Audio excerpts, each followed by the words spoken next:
This is the Fatigue of War, Major Arcana by Alexander Daniloff, one of my favorite artists and illustrator.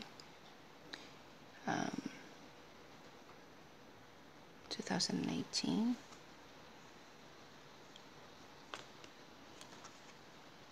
It's quite beautiful, but it's very brutal as well. The palette's quite subdued, it's black and white pencil charcoal feel with only a hint of color or colors.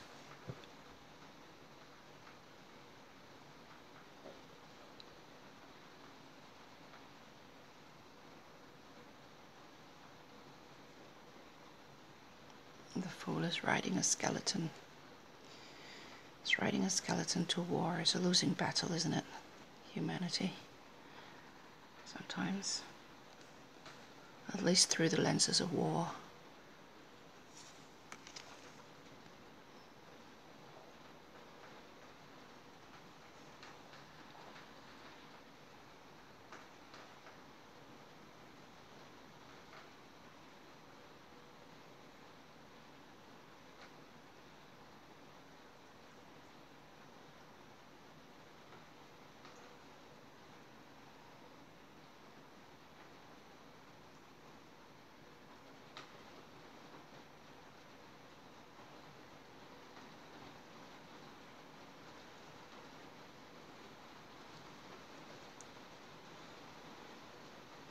Triangle, peg, square, hole, triangle, peg, round holes come to my mind. Another impossible task, even for a magician perhaps. The element of water or earth there, that's fire. Where's air? Where's air? Is that air? Is that air and fire?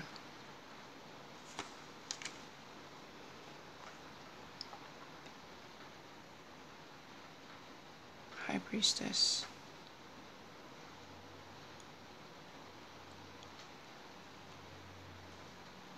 A loss of limbs. And the High Priestess is not real. She's behind a curtain. She's a mannequin. She has a crown. She has no legs. She has no arms. The Empress. Continue to give birth and continue to be nourished, but nourished by what and giving birth to what though? The Emperor, a bit like the Chariot with the black and white horses or beasts, very much in control. The Hierophant.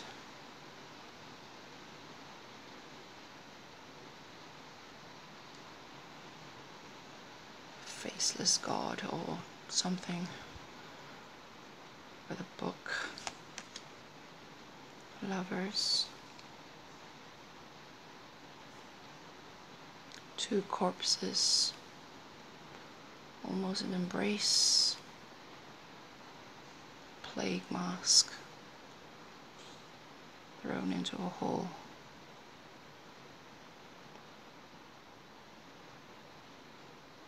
Markless grave. Chariot.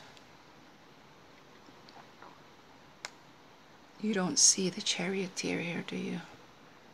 They're behind a banner somewhere. You only see things or people or those who they control, but you do not see the people who are truly in control in wars. Really. It's just an image of them or a representation of them. And those who determine the direction, which way, we don't know. Faceless. Strength.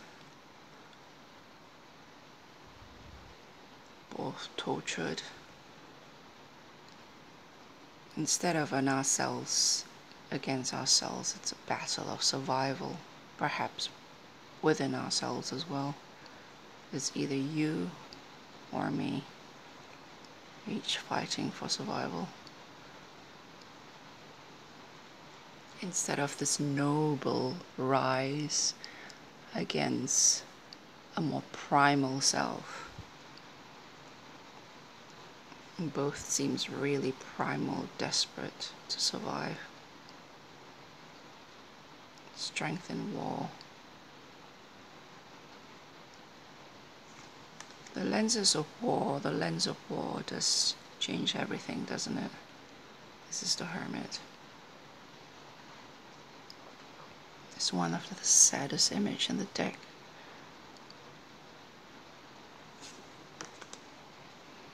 It really makes me sad and angry at the same time, but it's also so beautiful. It's such a...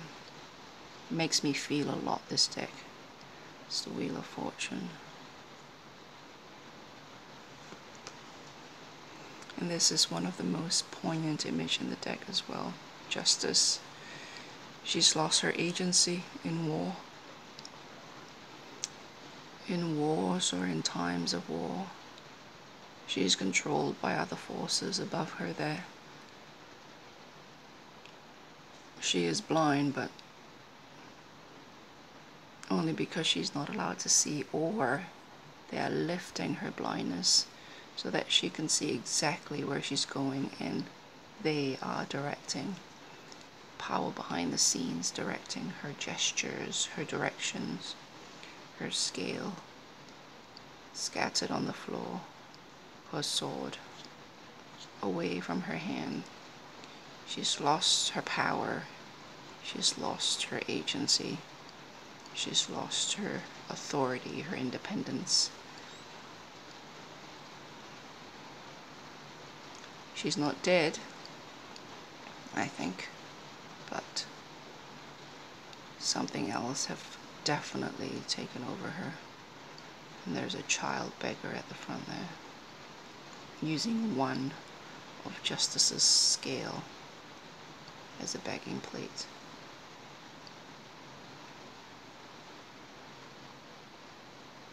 That is one of the most powerful images of justice I've ever seen. The hangman is simply a carcass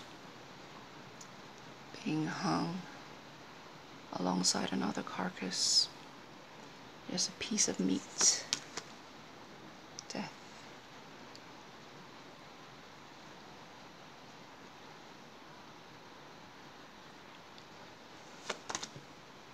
Temperance.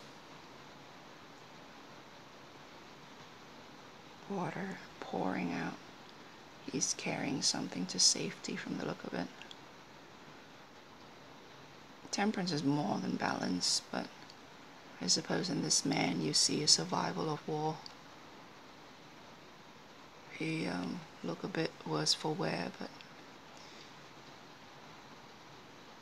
he has enough there to survive whatever horror is around him. Temperance is a virtue, is a cardinal virtue for a reason. This is another good one. You don't see the devil.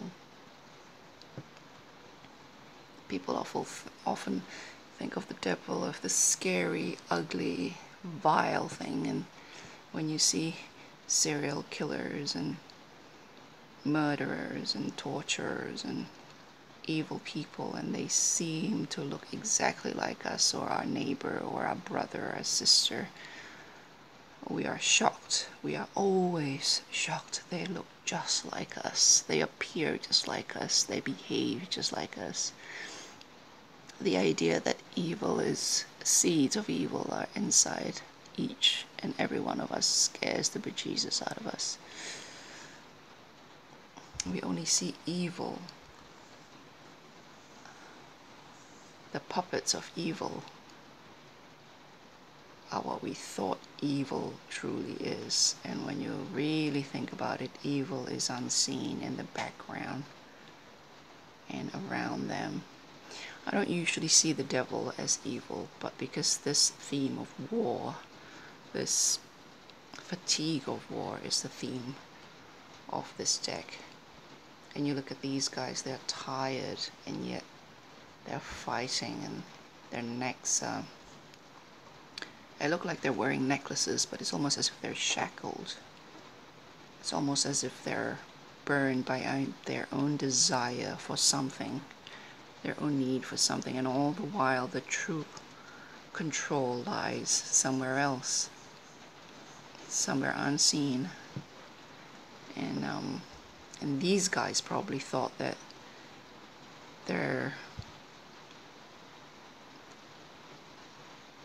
they have free will, that their choices, this is what they choose to do, to fight the war, to win the war. That they have their own agency, and agency is the word that keeps popping up in my head throughout this deck so far. And yet, look at who's really in control in the back there. This is another powerful image. One of the most powerful images in the deck is Justice, this one.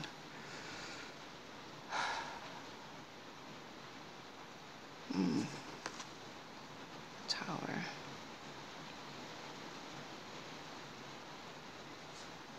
That weapon's destroyed. Huge weapon there. Star. Reminiscence of Temperance. She's elevated though. She's if the star is hope, hope is crucified. She's yeah, it's almost felt as if hope is crucified. It's not really a crucifix pose, but you know, that's the hand reminds me of that.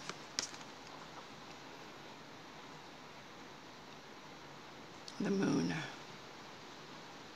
Death is either climbing out from the grave or hiding itself into the grave. It's like this is the aftermath, when everybody's asleep. He emerged.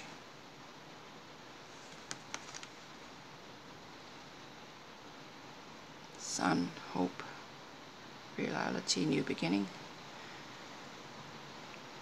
Children, sanctuary. I think the church used to be a place of sanctuary. Once you enter a church, I think it's like neutral ground. The moral ethic of the day dictates, I think, that you can't then attack a person once they seek sanctuary into a church. That's what I heard somewhere, I can't remember where, but judgment.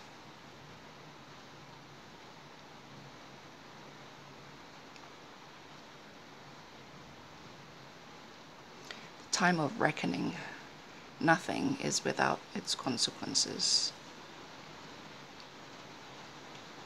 Win or lose, your action will be taken into account in the world.